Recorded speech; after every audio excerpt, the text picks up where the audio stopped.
The morning sun glinted off Atlanta's skyline, a jagged crown of glass towers that always felt like a challenge I'd met and conquered. I stood in Preston Caldwell's office at Skyline Urban Solutions, clutching a certificate still crisp from the printer, my chest swelling with a pride I hadn't felt in months. 8 months ago, I'd taken on training Savannah Reed, our new intern, guiding her through the maze of zoning laws and permits that kept projects like the Peachtree Plaza, a $40 million dream of shops, condos, and green spaces, on track. I'd just handed Preston her completion certificate, expecting a nod, maybe a "well done, Ellie Harper." Instead, he leaned back in his sleek chair, his tie a splash of silk against his tailored suit, and said, "We're streamlining, Ellen. Budget cuts. Your position's gone, Nana." The word Nana landed like a shard of glass in my gut.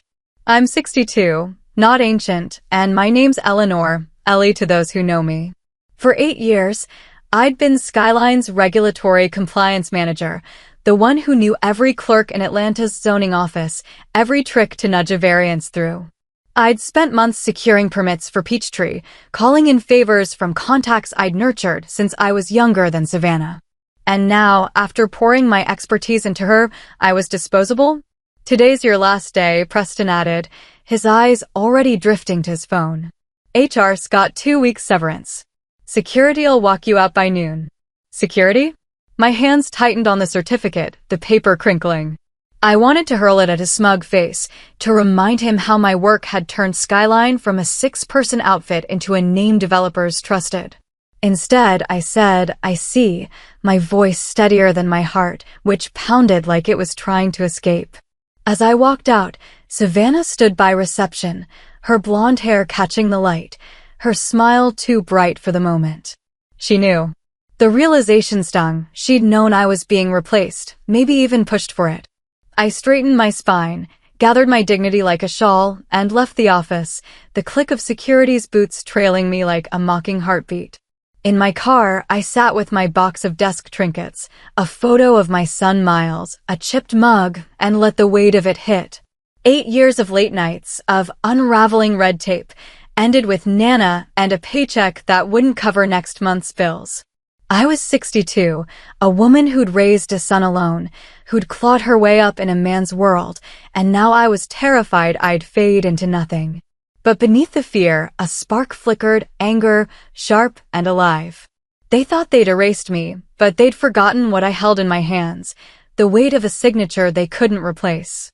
That night, I sat at my kitchen table, a mug of chamomile tea cooling beside me, its steam curling like the memories I couldn't shake. Growing up in a speck of a Georgia town, I'd watched my mama run her grocery store, her hands quick as she tallied receipts, teaching me that work was how you held your head high. After college, I landed in Atlanta's city planning office, spending 20 years learning the dance of permits and variances, building trust with folks like Clara Thompson, now a senior planner.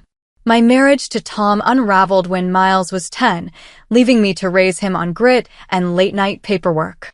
8 years ago, when the recession gutted the market, Preston hired me at Skyline, promising stability. "We need your connections, Ellie," he'd said, and I delivered, turning their small firm into a player behind Peachtree Plaza. Now, that stability was gone. I stared at my laptop, the screen glowing with a folder labeled Peachtree Permits. Every application, every approval, filed through Harper Compliance Solutions, my LLC. I'd started it 5 years ago when Clara asked me to streamline the city's process for big projects. Skyline knew about it. It's why they'd hired me, but they'd forgotten, or never cared, that my signature locked those permits in place. Without it, Peachtree was stalled. The thought sent a jolt through me, not joy, but power. They'd underestimated me, and that was their mistake. My phone buzzed. Miles, my son, his name lighting up the screen. "Mom, you're home early," he said, his voice warm but puzzled. I told him everything: Preston's Nana, the security escort, Savannah's betrayal. His anger flared, sharp like mine. "That's ageism, Mom. You could sue." Miles, a history teacher, always saw the world in rights and wrongs, maybe from raising his daughter, Lily, alone after his wife left. Maybe, I said, my voice cracking for the first time. But I'm not sure a lawsuit's my path. He paused, suspicious. What are you planning?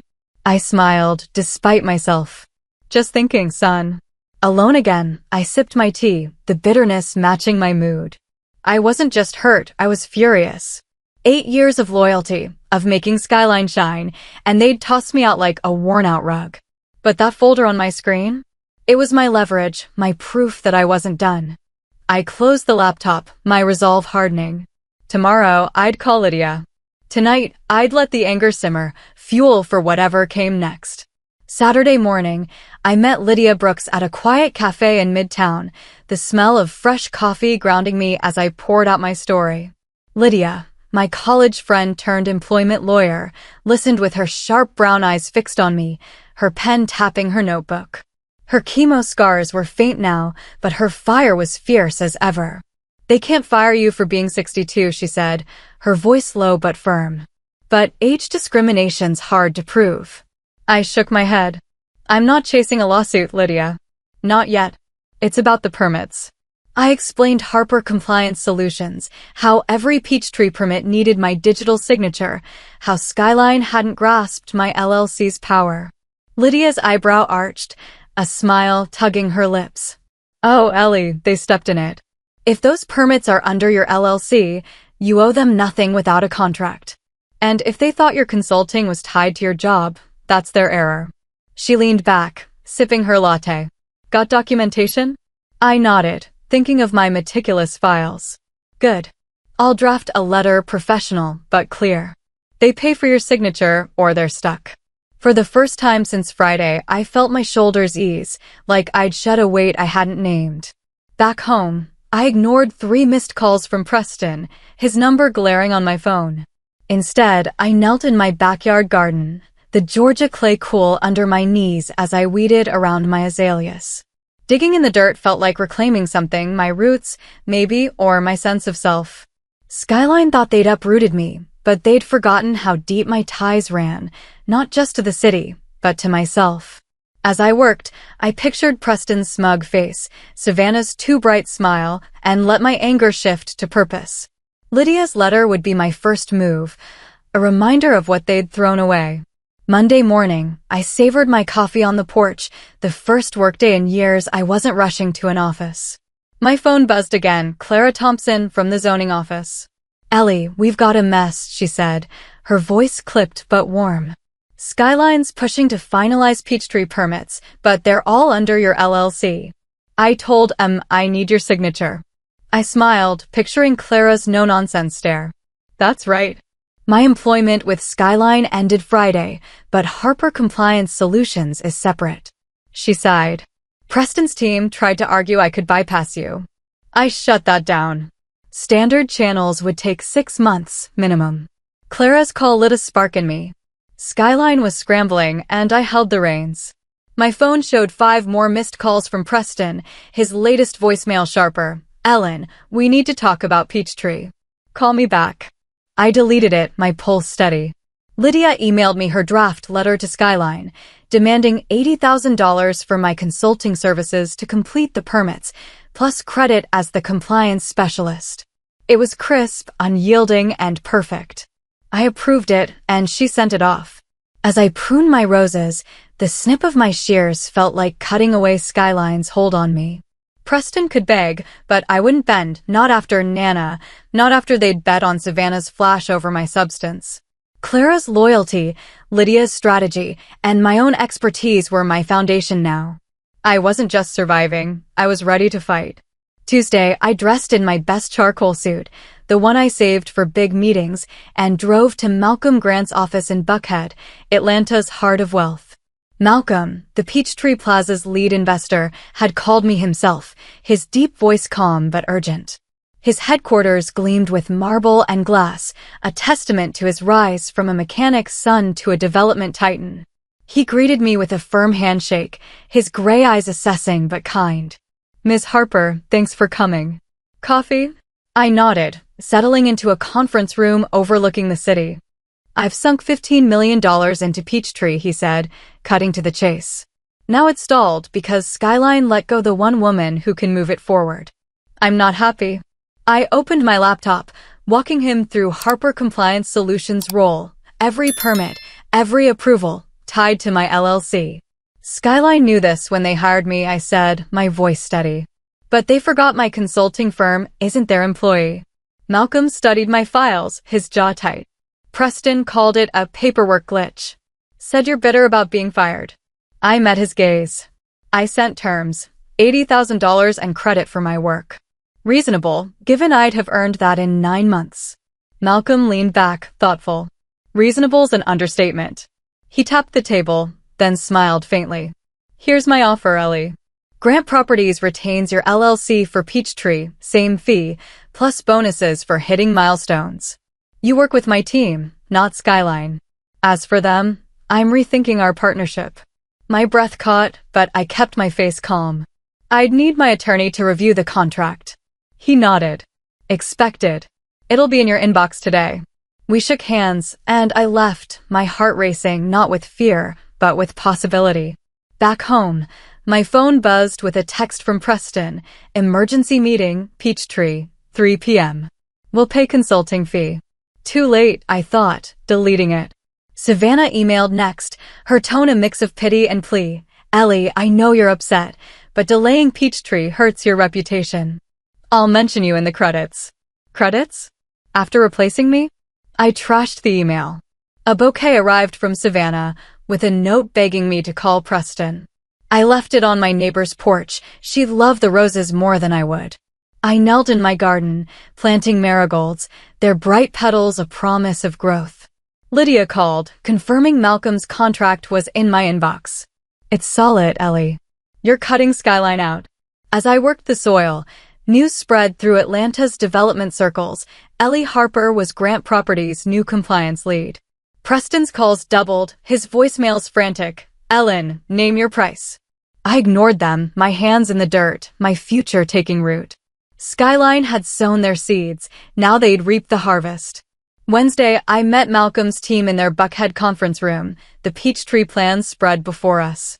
Malcolm stood, his voice firm. We're terminating Skyline's contract. Their mismanagement's a liability on a $40 million project. I blinked, stunned by his decisiveness. What about their designs? I asked. We own them, he said.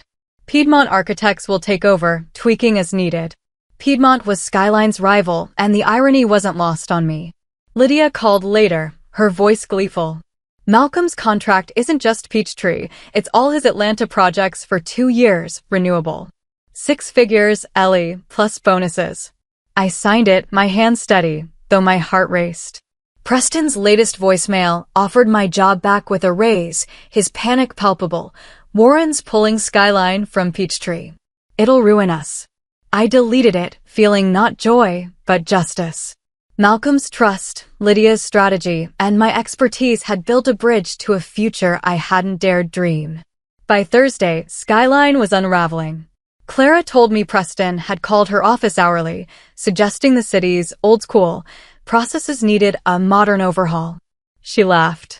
The director reminded him those old rules keep projects safe, then asked if Skyline was dropping your LLC's process. Preston backpedaled fast.